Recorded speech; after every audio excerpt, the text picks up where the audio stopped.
Good morning guys, welcome to Kenji Aquascaping. From the start talaga nahirapan ako fish keeping kasi hindi ko pa alam kung paano yung start o kung paano mag-care ng isda. Yan ginawa ko, inaral ko muna from YouTube, lahat yon. Tapos sa mga page na mga fish keeping, lahat yung dapat aralin ko ano yung mga dapat at hindi dapat para sa pag-aalaga ng isda. Anyway, since mag-isang taon na rin ako fish keeping, natutunan ko din kung paano i-handle sila ng tama at paano din sila i-handle ayon sa kanilang mga breed. Okay, ang laman ng tank ko is 75 gallon tank. Ang mga laman ng mga isda na inalagaan ko sa tank ko na yan sa sword steel, red cap oranda from Thailand, glotetra, molly, saka tiger barb. Yung mga yan yung mga molly ko. Sobrang dami na nilang anak. So, dyan na sila nagkaanak. Yan.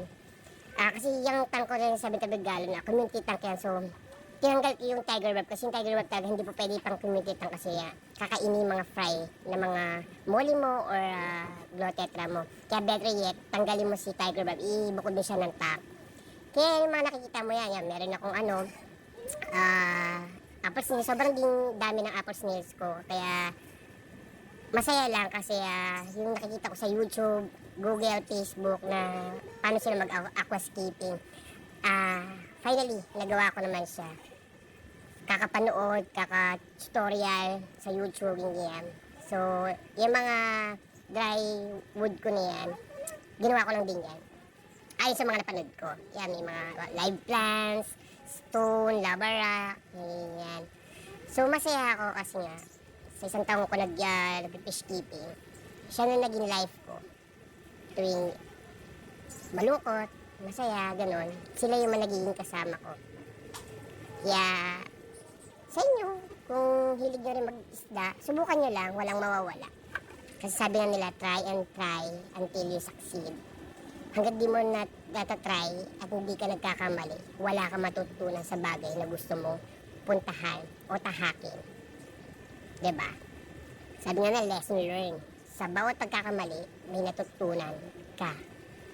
Kaya, happy fish keeping!